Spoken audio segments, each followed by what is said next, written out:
But today I'm excited to announce another historic achievement in our quest to lower drug prices for all Americans. Prices have come way down. So most favored nation is you're going to pay whatever the lowest price anywhere in the world is. That's what you're going to be paying. Americans can expect discounts, and as I said, it could be in many cases way over 100%.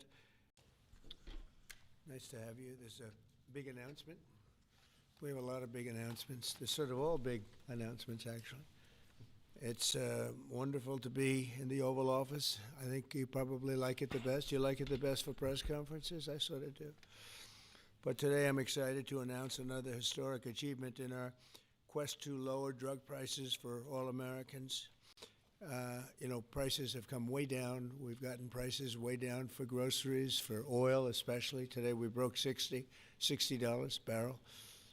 We think the oil is going to be under $2 a gallon very soon. That's about 70% lower than what it was just a year ago. So that's a big thing. And when the oil comes down, everything comes down. It's pretty beautiful to watch.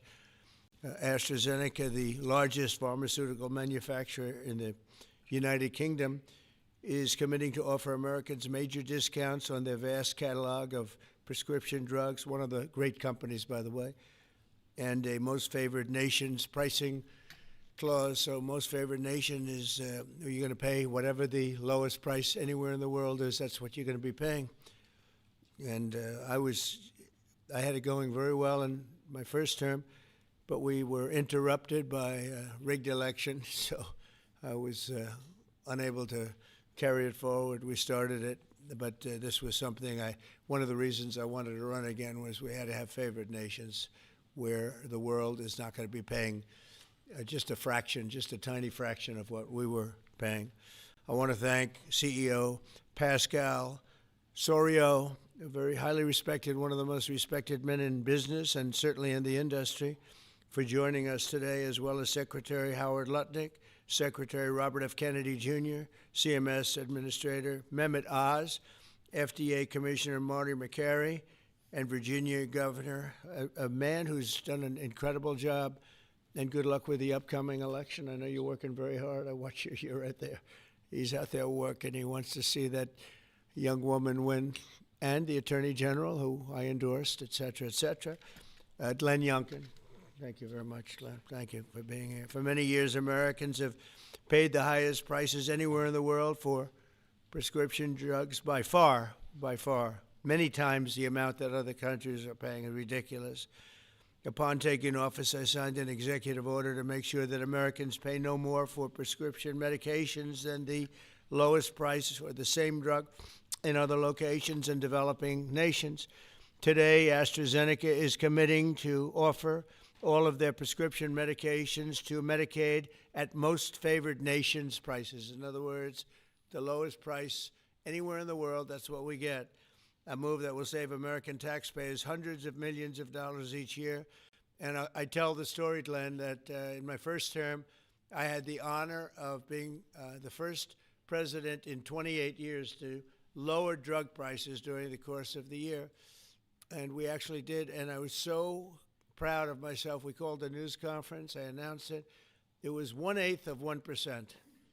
1/8 of 1%. Now drug prices are going to be going down 100%, 400%, 600%, 1,000% in some cases. But for 1/8 of a cent, Bobby, think of that. I was so proud because for 28 years, nobody had done it. And now it's, I think back to that, I said I shouldn't have had that news conference. But it is true. I was the only one that did it, but it was not very much. And now we're going to get, in some cases, 1,000% reduction. This is going to have a huge impact on everything from Social Security to Medicare to Medicaid, anything where they're buying any prescription drugs. It's going to have an incredible impact. It's going to lower itself greatly. AstraZeneca will also list many of their most popular drugs online at TrumpRx.gov. TrumpRx.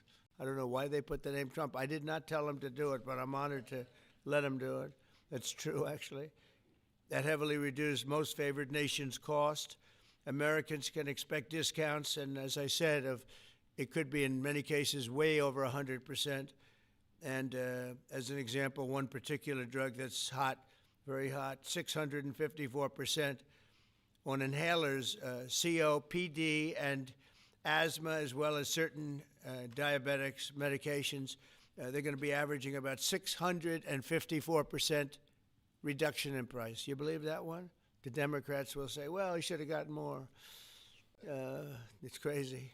In addition, all medications AstraZeneca introduces to the American market going forward will also be sold at these heavily discounted rates. Furthermore, AstraZeneca will invest $50 billion in the United States over the next 5 years for research and development of new drugs and to onshore manufacturing facilities across the country, like the new plant that broke ground yesterday in Charlottesville, Virginia, where the governor attended. They had a tremendous group of people attending. It's going to have 3,600 jobs just to begin with. And that's going to be a fantastic plant. I saw a picture. It's going to be the best, right? You can't get any better. This is a tremendous victory for Virginia and for American patients and for everything, for the country. It's an amazing company to have coming over to the United States in such a big way. That's going to be a big part of the company. Presidents have promised for years to lower the cost of health care, but my administration is actually the first to do it and do it substantially, do it at numbers that nobody thought, even I thought, were not possible. When you think of it, if you got a 1%, 2%, 5%, that's good. You did a good job. We're talking about 100, 200, 300, 500, 700. In some cases, some big, big numbers. And the largest drug companies in the world are working with us to make this a reality. And so I look forward to being at your opening of that incredible facility. I hear something, and it's in a great location, Len, right? One of the beautiful locations. So I'd now like to ask Secretary Kennedy to say a few words, followed by Dr. Oz, Pascal, Governor Youngkin, and we'll take some questions afterwards. Would anybody like to have some questions? Yes? Oh, I'm shocked. Okay, we'll take them right after, okay? Bobby, please. Thank you, Mr. President. I talked about this a little yesterday in the cabinet meeting, but it's worth repeating because it shows this historical achievement as really monumental. When I was in my confirmation process, virtually every Democratic senator showed me their preoccupation with making sure that we completed, that I was going to continue to get a commitment from me to continue the IRA drug price negotiations. That the IRA required the Democrats, while President Biden was in the first year of the IRA, to negotiate 10 drug prices down.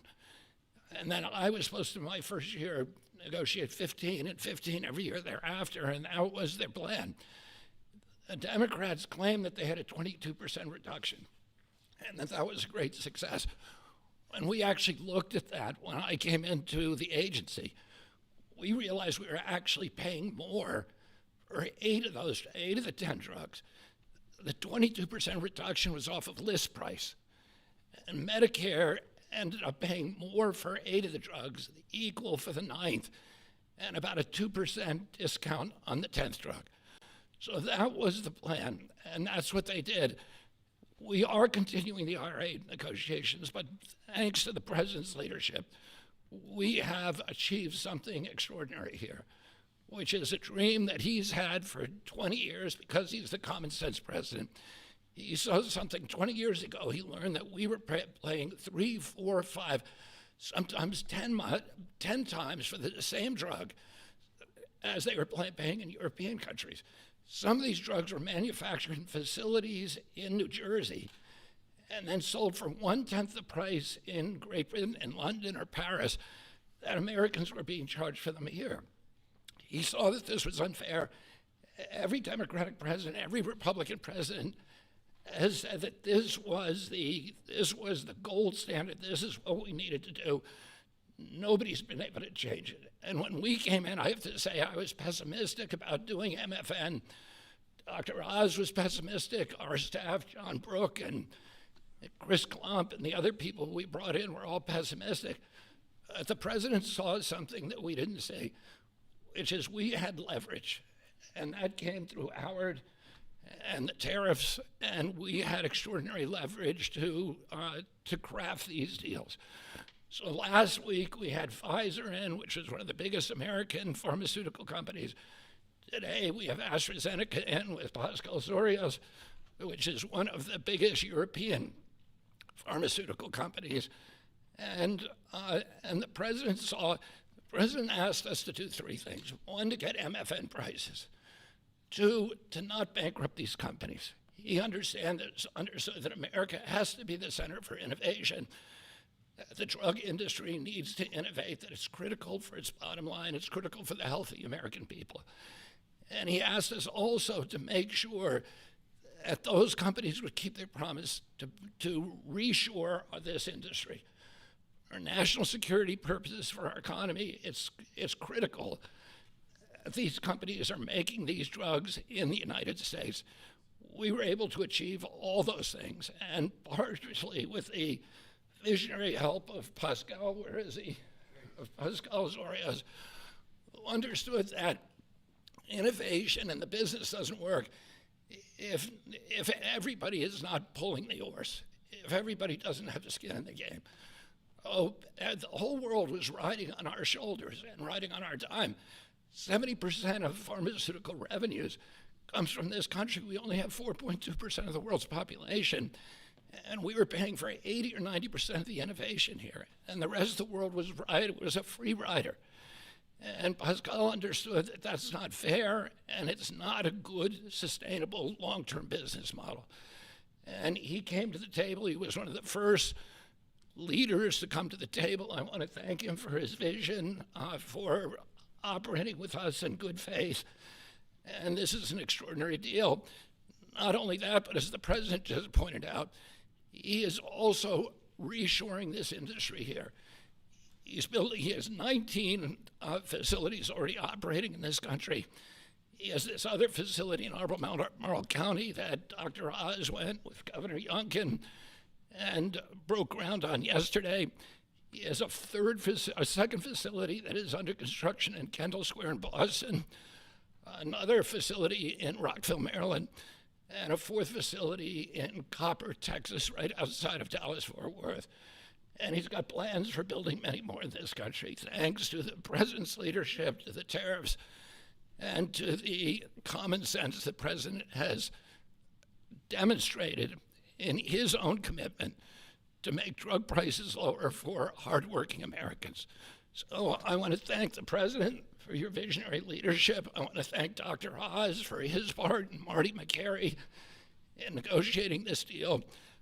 Dr. Heidi Overton, Theo Merkel, Chris Klump, and John Brooks, who all played critical parts in the negotiation. And of course, Howard Lutnick, who was the key to these negotiations. Who do we bring up now? Dr. Oz.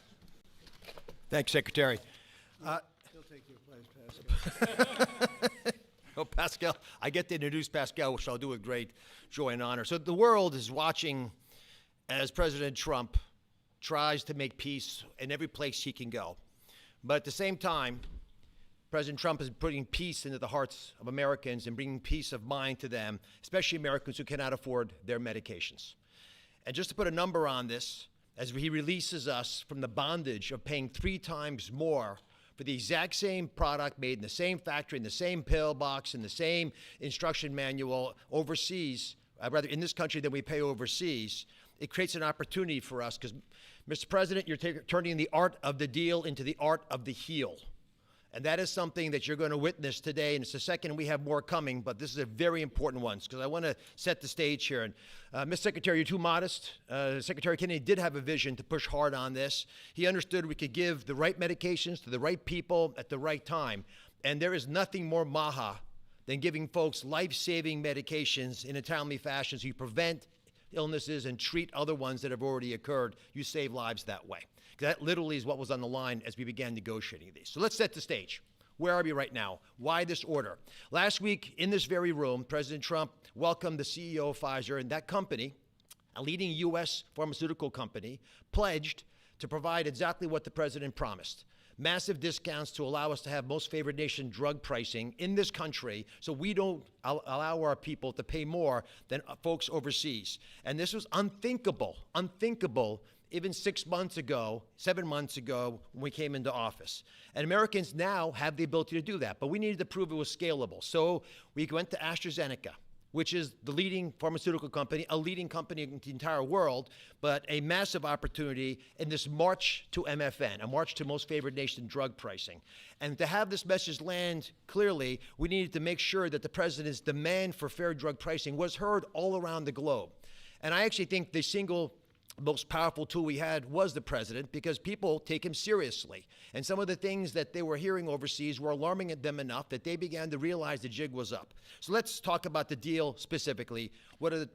John Brooks, if you give me my Vanna White, please. John back there is Theo, Vince, Heidi were parts of the team. There are other members of the team I'll speak of in a second. So these are the 5 deal points. This is what Trump RX, by the way, which just launched, TrumpRx.gov, which was a unanimous name, by the way, Mr. President. He was not involved in picking the name, but it was not a difficult one to land on. We thought it had a catchy element to it. All primary care medications sold by AstraZeneca are going to be available on Trump RX, which means no more gaming, no more middlemen. Starting early next year, when you go to the website, you'll be able to see a marketplace. We're not selling the drugs. We're just making information available to everyone so you go to the right place to buy the right medication. Second, drugs for lung diseases are discounted massively, and that's over here on this line. The president highlighted 650%. They're significant discounts, and these are medications. We just picked the ones for lung disease and one for metabolic syndrome, diabetes, but there are others that are included. We have most favored nation pricing for everyone who is on Medicaid in this country. That's why Governor Youngkin is able to do backflips with his nimble 6'6" physique. Because for governors, this is a massive problem. If Medicaid prices continue going up, it crowds out other social services, which he'll speak to.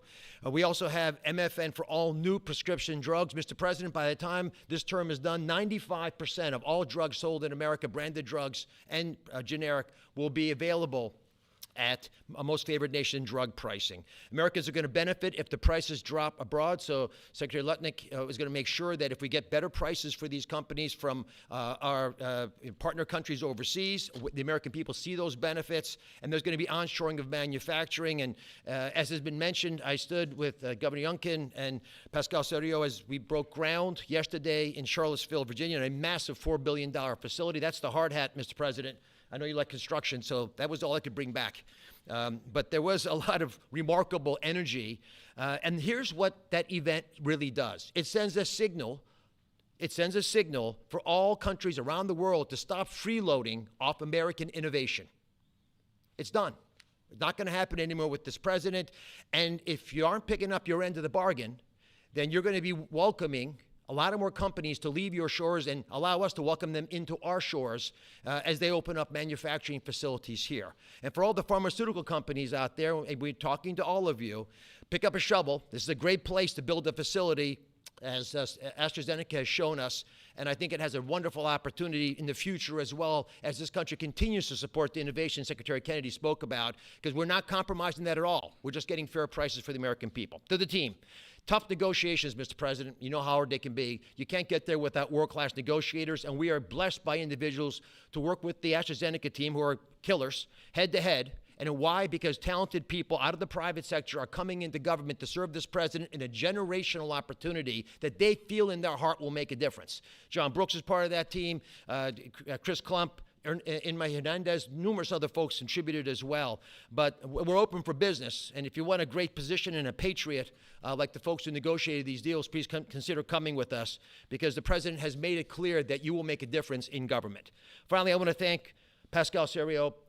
Pascal is an interesting, almost enigmatic individual. He's the CEO of AstraZeneca. He is born in France, Australian citizen, knighted in Great Britain, running their largest pharmaceutical company. So you figure out the lineage. But one thing I know is a very, very smart man who came here early on, took the president seriously, and he recognized the inherent unfairness of the European model of global freeloading off our innovation. He appreciated the challenge, and he wanted to be part of the solution. So Pascal, take it away. Thank you so much. So, President Trump, it is really a pleasure to see you again, since I had a chance to meet you last time you visited the UK for your state visit. I know the king actually kept you late during the night, during your visit, late up at night. And I must thank you actually for returning the favor.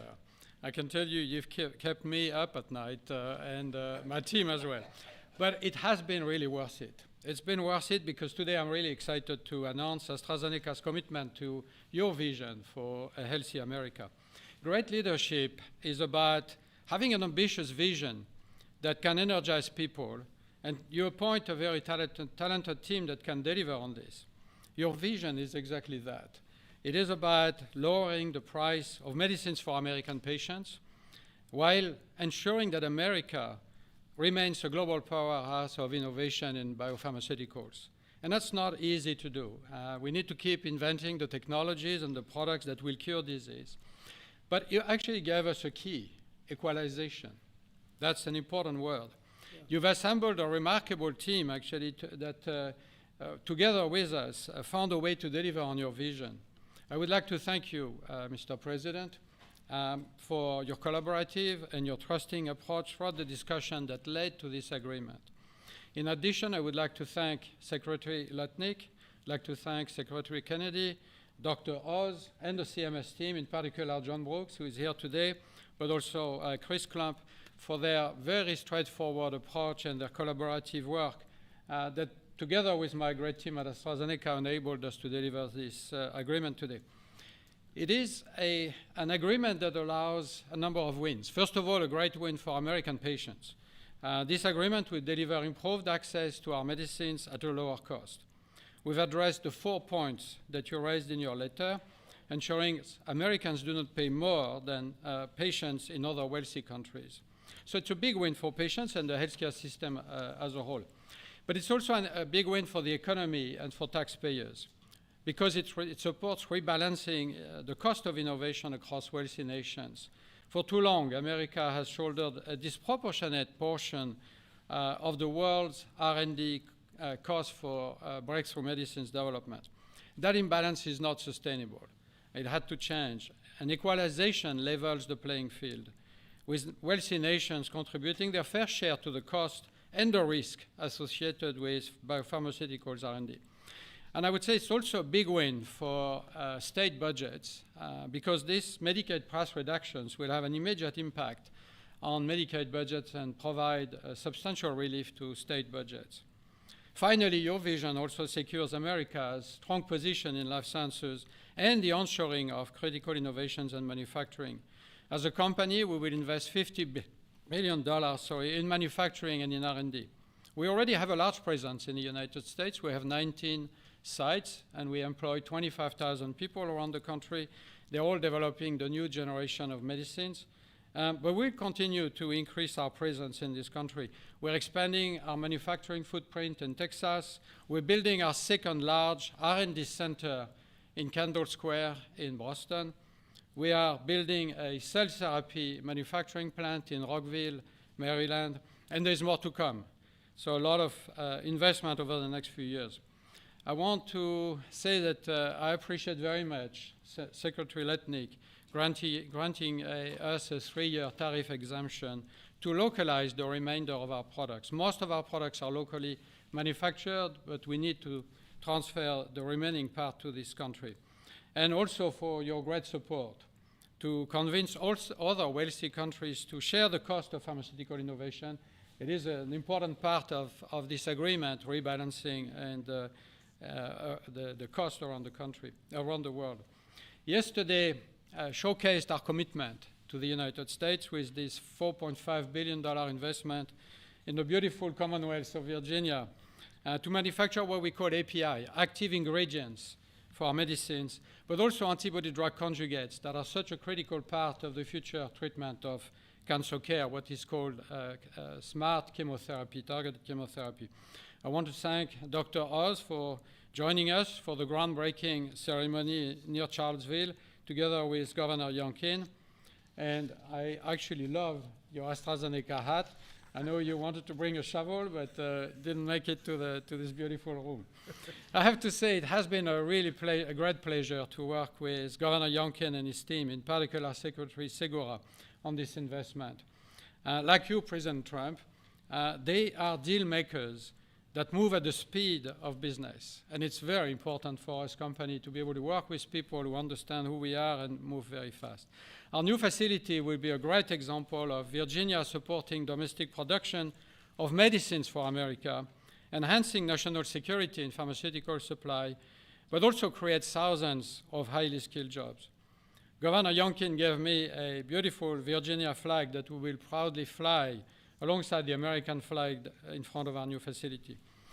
So AstraZeneca's commitment to the United States is very strong, and this agreement ensures we'll make an even bigger difference for American patients. So, Mr. President, thank you again for welcoming me in this beautiful office and for making this moment possible. Thank you so much. Pascal. Thank you very much. Over to you, Glenn.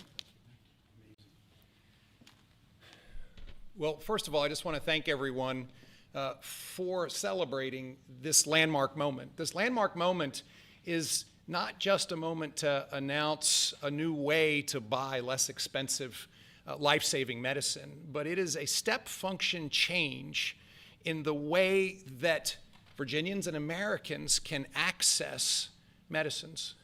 And it is a step function change because historically there was an opaque pricing mechanism that had so many people standing between the manufacturers and the patients that no one knew really what it cost. Well, now we can go direct to consumers. And that's what Trump RX is all about, going direct to consumers, where a consumer can come and find that particular medication that they need and go direct to the company and get the best possible price. Second of all, the most favored nation clause is a groundbreaking moment. It's a groundbreaking moment because, as you've heard, that American customers have been paying 3, 4, 5 times what international customers have been paying. That is just not fair. And Mr. President, I want to thank you for simply recognizing that America must come first. And Americans deserve the best pricing, not the worst. It changes everything for a state. In Virginia, we have $1.5 billion a year of pharmaceutical expenditure under our Medicaid plan. $1.5 billion a year.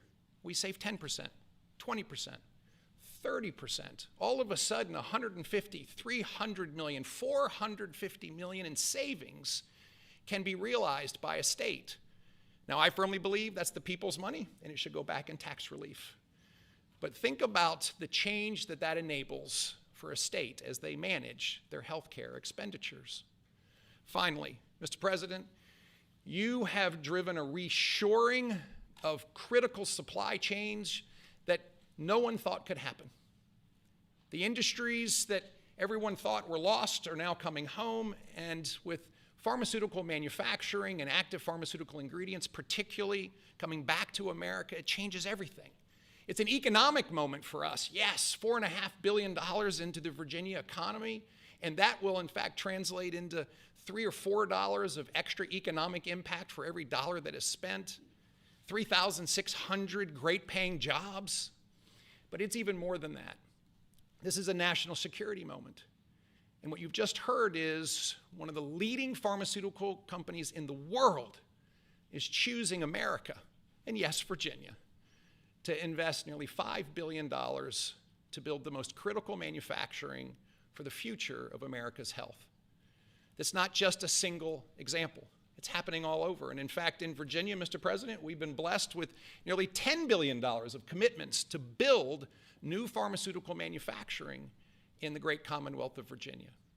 And therefore, I believe this is a moment to celebrate investment, but more importantly, to celebrate breakthroughs for American citizens to get access to life-saving medicines at costs that they deserve because they're all made here. Mr. President, you and your cabinet have been amazing. As a governor, I have found that the cooperation with every one of your cabinet members, and sir, yes, you, has been beyond compare that I could ever imagine. I want to thank you for helping us make Virginia great again, too. Thank you.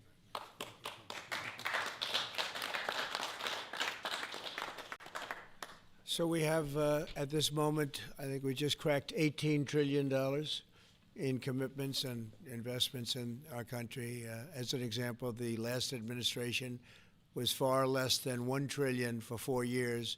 We're at plus $18 trillion for 8 months. There's never been anything like it in history, in any country, anywhere in the world. So that's great. But maybe for purposes of this, more importantly, we're going to bring drug prices down at numbers that nobody ever thought possible, Glenn. I think nobody ever even thought it was possible. So we're going to be doing a lot of business, but we're going to be also numbers that when you're 2, 3, 4, 500% less. I just noticed one of them over here, 654% discount.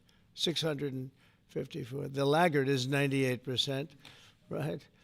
9 is that what? Wow, it's 96, 230%, but 654, and we have some that top that by a lot. So it's really going to be incredible, and that's going to be so good for Medicaid and Medicare and everything. Frankly, for your life, it's going to be so good. So nobody ever thought they were going to see. And don't let Democrats take the credit, because they'll try. They'll say, "Oh, we worked so hard on it." They didn't work hard. They did. They obstructed. They actually did the opposite. So that's really more important than even the tremendous investments being made in our country. But think of it, we cracked 18 trillion with a T, trillion dollars. And frankly, 1 trillion for 4 years wasn't that bad. He did less than a trillion, but we did that in a period of 8 months. So it's pretty record shattering by many trillions of dollars. Any country, no matter what country you're talking about, nobody's done numbers like that. So thank you all for being here. Do you want to have a couple of questions? Yeah, please. Mr. President, one on this, if I could, one on China, if I may. First on this, could you have brought these pharmaceutical companies to the table without that 100% tariff which you imposed?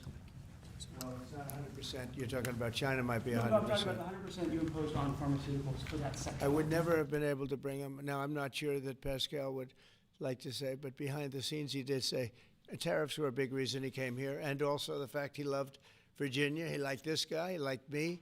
I think the November 5th election was a very important date. We had a good election, and that was important. But yeah, he's here. A lot of. I can speak for almost everybody that's here. Most of them are here because of tariffs, because you have to understand he has no tariffs. If you build in this country, there are no tariffs. So. I want to ask you about China, if I could. Just want to confirm: have you canceled your meeting with President Xi? And no, I haven't canceled, but I don't know that we're going to have it. But I'm going to be there regardless, so I would assume we might have it. But they hit the world with something that really is not anything that people are going to do, and it was shocking. I can tell you, Howard and I and Todd, we all Scott, we were all speaking about it before, and we said, where did that come from? It was just, that was out of the blue, right? Out of the blue, they came up with this whole import-export concept, and nobody knew anything about it. So. If they roll back their export controls, the new announcement, would you roll back? Look, we're going to have to see what happens. That's why I made it November 1st. We'll see what happens, yeah. Mr. President, the last time, Mr. President, Go ahead, please. what else besides software could be on the table in terms of export controls? A lot more. I mean, you have software, but you have a lot more. We have airplanes. We have airplane parts. You remember that from last time. And we were just surprised at China. I have a very good relationship with President Xi, and they did that. This is not something that I, instigated. This was just a response to something that they did. And they didn't really aim it at us. They aimed it at the whole world. The whole world is subject to it. So I thought it was very, very bad. But we have many things, including a big thing is airplane. They have a lot of Boeing planes, and they need parts and lots of things like that. Steve? Israeli Prime Minister Benjamin Netanyahu to accept the Gaza deal, and what will be your message to the Knesset when you speak to them? Well, he wanted it. It's been a long time. He's been fighting a long time. He's been fighting hard. He wanted it. It's a great deal for Israel, but it's a great deal for everybody, for Arabs, for Muslims, for everybody, for the world. And as you know, on Monday the hostages come back. They're getting them now. I mean, they're getting them now. They're in some pretty rough places under earth. They're in some pretty rough places where only a few people know where they are in some cases. So They're getting them, and they're also getting the bodies, approximately 28 bodies. And some of those bodies are being unearthed right now as we speak. I mean, they're working on it right now as we speak. It's a tragedy. It's a tragedy. No, he was very happy with it. And I can tell you that I saw Israel dancing in the streets, but they were dancing in Qatar and Saudi Arabia and UAE and many, many countries. I saw Egypt. They were dancing. I'll be going to Israel. I'll be speaking at the Knesset, I think, early on. And then I'm also going to Egypt. They were terrific. But all of the countries were great. Indonesia was great. Jordan was great. They were all great. Everybody wants this deal to happen. What happens in Gaza the day after the hostage release? Day after what? The day after the hostage release, what happens there then? Well, hopefully you're going to have great success for, I call it everlasting success. I think you will too. I think you're going to have tremendous success, and Gaza is going to be rebuilt. And you have some very wealthy countries, as you know, over there, and it would take a small fraction of their wealth to do that. But and I think they want to do it. And we're also setting up, as you know, a board of peace. It's called the Board of Peace. I don't know if that's the final name, but the word peace is definitely in there. They have asked me if I chair it. We'll make sure things go well. And how confident are you that the ceasefire will hold? I think it'll hold, yeah. I think it'll hold. They're all tired of the fighting. Don't forget, you had October 7th, which was a horrible day, 1,200 people killed. But Hamas has lost 58,000 people. That's big retribution. That's big retribution. People understand that. So, no, I think they're all tired of fighting, and this really gives the whole Middle East. This is beyond Gaza. Gaza is very important, but this is beyond Gaza. This is peace in the Middle East, and it is a beautiful thing. You know, it's a term that you and I have been hearing since we were very young, right? And now we have a chance of really having that. And as you know, most of the countries have passed all these resolutions. Every country is there. Iran came in. I was very happy to see that. I was very honored that Iran came in. They said they support it. Russia came in. President Putin, he supports it fully, very fully. So I was happy to see even countries that weren't necessarily involved in the process, they all support it.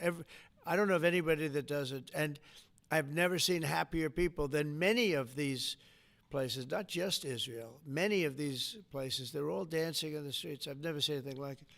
Yeah, go ahead, please, in the back. Thank you. What guarantees did you give Hamas to persuade them that Israel will restart the bombing campaign once the hostages have been exchanged? What did I do with respect to them? Well, you know, I spoke a little bit tough, and that's what would happen. I mean, you have to speak tough. That's a tough world. That's a tough, as they say, neighborhood. And they're tough people. They're very tough people, and they're smart people. They're good negotiators. They have a lot of things going. They put that to good use. They're going to be very, very successful. But they knew the retribution would be tremendous, unsustainable. It would have been unsustainable. It would have been complete obliteration, and they didn't want that. And nobody wants it at this point. They want to get on with rebuilding the entire Middle East. It's not only Gaza. It's going to be the entire Middle East. They're going to be able to live in peace. Now we have some little hot spots, but they're very small. You know the ones I'm talking about. They're very small. They'll be very easy to put out. Those fires are going to be put out very quickly. Yes, ma'am. Thank you, Mr. President. Talking about the Middle East still, going to the phases that come after this first phase, is there consensus on the additional points in your plan, or are the details still being fine-tuned? I think there is consensus on most of it, and some of the details, like anything else, will be worked out, because you'll find out that when you're sitting in a beautiful room in Egypt, it's easy to work something out, but then sometimes it doesn't work from a practical standpoint. So certain little things, but for the most part, there's consensus, yes. Do you intend to hash that out when you're in Egypt? I might, yeah. I mean, I'll be there because I'll be going to, I'll go to Cairo. I think that's where we're going, as opposed to the place of the signing. And we have a lot of leaders from all over the world coming too. They've been invited. And then I'm coming back, I believe it's Tuesday night, for Charlie Kirk, a friend of mine, a friend of all of ours, a friend of a lot of the people right here. And we're giving him the Presidential Medal of Freedom which is the highest honor you get outside of the Congressional Medal of Honor. One's military, one's civilian, but it's the greatest honor. And Erica's beautiful wife is going to be here, and a lot of people are going to be here. So, it's not easy for me to get back. It's a very quick trip, but I'll be making 2 major stops, and then I'll be on the plane trying to get back in time for Charlie. They're going to have a great celebration at the White House, in the East Room of the White House. Mr. President? Russell Vogt said the reductions in force have begun related to this shutdown. How many layoffs have you authorized for this first round, and from which agencies? And it will be Democrat-oriented, because we figure, they started this thing, so they should be Democrat-oriented. It'll be a lot, and we'll announce the numbers over the next couple of days, but it'll be a lot of people, all because of the Democrats. I mean, they want to give $1.5 trillion to people that came into the country illegally. More important than that, because we all have a big heart. We want people to be taken care of, but we have 0 people coming in. You know that, Glenn, right? That's a pretty impressive number, even for a successful governor.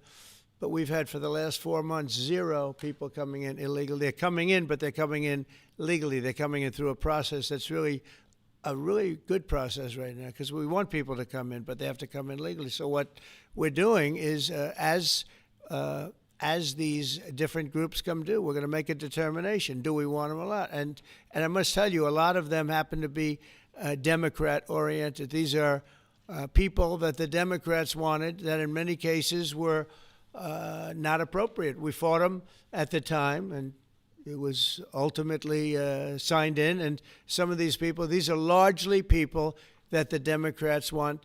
Many of them will be fired. Yes, please, behind. The Nobel Peace Prize was announced this morning. Your thoughts? Which one? The Nobel Peace Prize. Your thoughts? Look, including a very big one, and I'm not sure, when you say big, it's certainly, I think, to the mind of most, the most important deal ever made in terms of peace. But the one we just signed, it's been signed, sealed, and it's going to start taking place now. It's already started. Monday's going to be a very big day when the hostages come back. But I made 8 deals, transactions of wars. One was 31 years going on. 10 million people were killed. One was 34 years. One was 36, 37.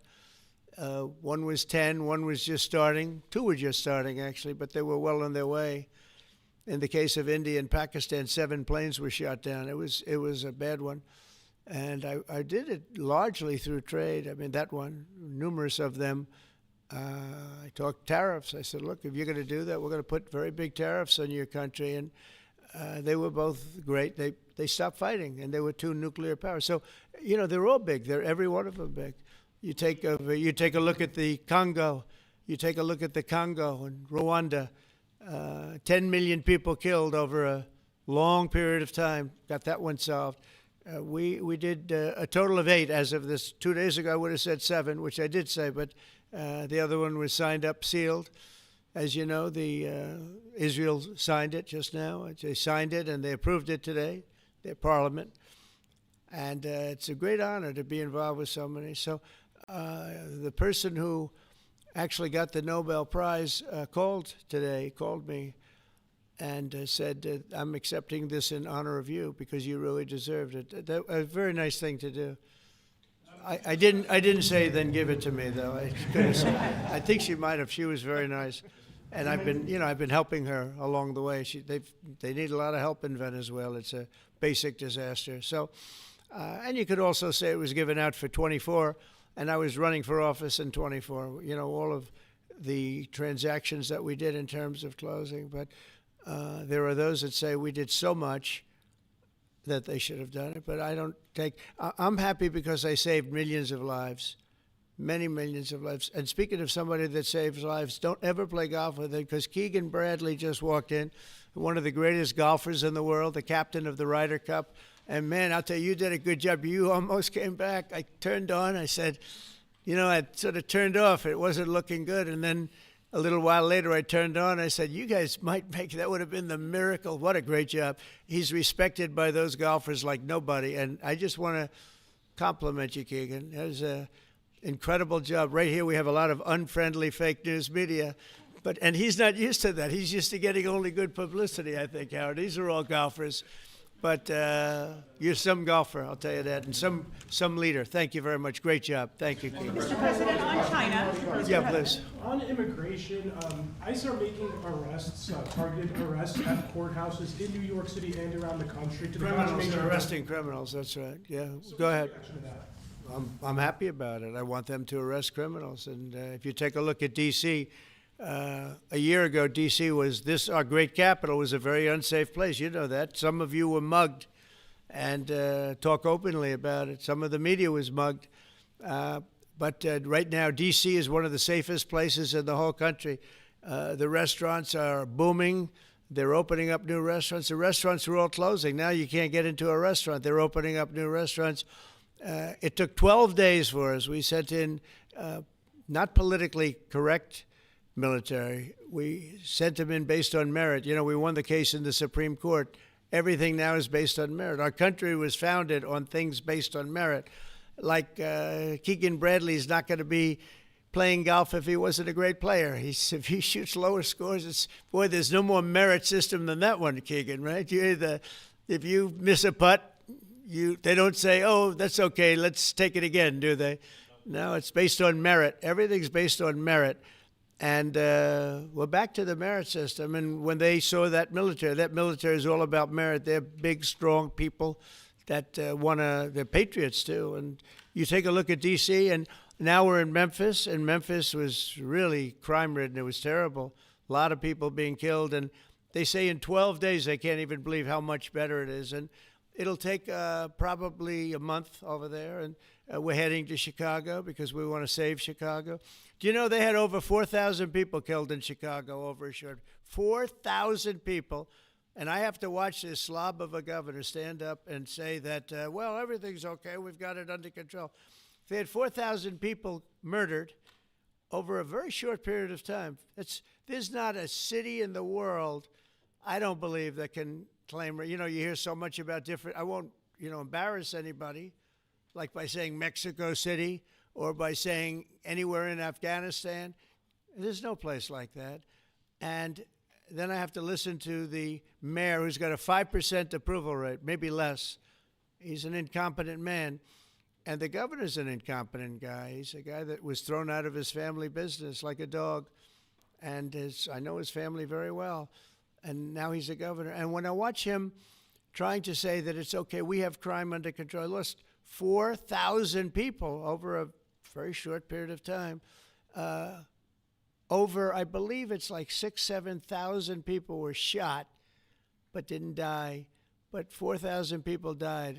And then he gets up and talks about how it's not a problem. Or Portland, Oregon. I mean, every time I look at that place, the place is burning down. There's fires all over the place.